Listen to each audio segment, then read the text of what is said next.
Dennis Wrigley Ministries, a better way, unity, renewal and healing.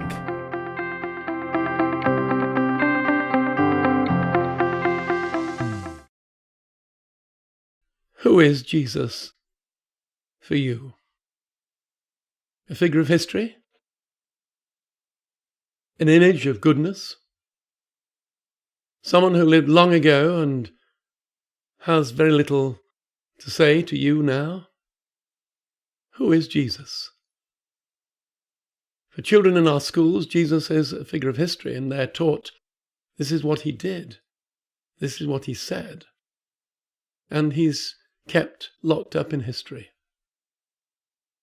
For Christians today, Jesus is real. And if you want to grab that reality, you've got to go back to the Bible, to the Gospels, and you've got to recognize that Jesus was a real person. He was born in a real village. The village is still there today. He lived in a real home, and he was a member of a real family. He had a real job in a carpenter's shop as a young boy. He had a real body. He needed food. He needed sleep. In his humanity, he knew weariness. We read that in John 4:6. He knew hunger. We read that in Matthew 21:18. He knew thirst. We read that in Matthew 11:19. He knew anguish. We read that in Luke 22:63. As a human being, a real human being, he knew love. He knew compassion. He knew astonishment. He knew anger. Now, what does all this mean? It means that when we meet Jesus, even though he lived in human form 2,000 years ago, we meet a real being. We encounter someone who is alive here and now. Now, to understand the immediacy of this, we've got to recognize that Peter, with all his doubts, he said at one stage, "You are the Christ." Thomas, who doubted and wouldn't believe until he touched with his own hands, he then, having done so, says, "My Lord, my God." And his disciples said, "We have believed and we've come to know that you are the Holy One of God. We believe you came from God." The presence of Jesus, you see, dispels all doubt. If you doubt this, let's take a look at the first epistle of John, which for me is one of the most amazing books of the Bible. I'm going to read the beginning of it.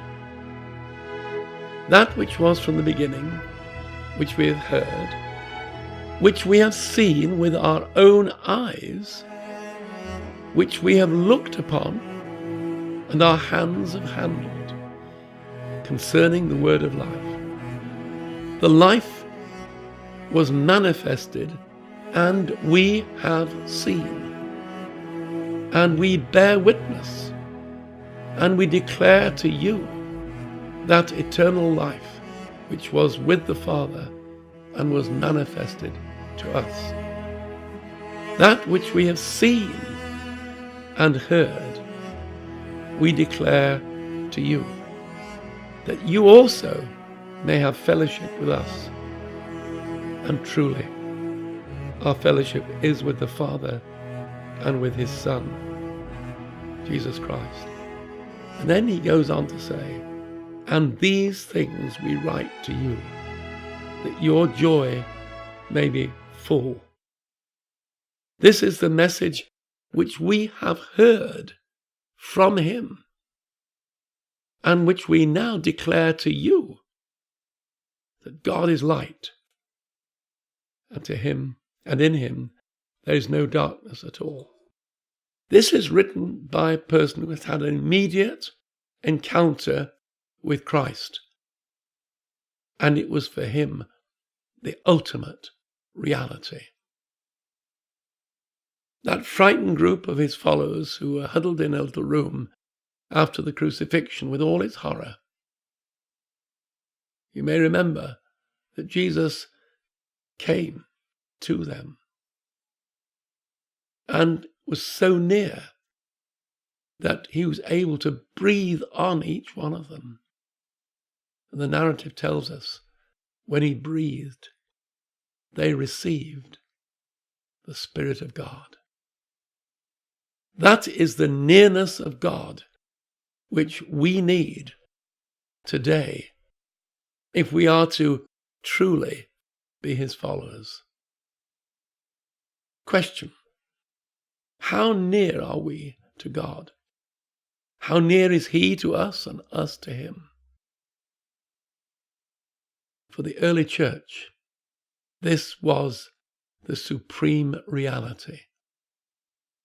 My passion is that Jesus Christ may walk our streets, may enter our public houses, may break into our parliament, may be present in our factories and our offices, in our shopping malls and village and town centres. It is the reality of Jesus' presence for which I yearn. I believe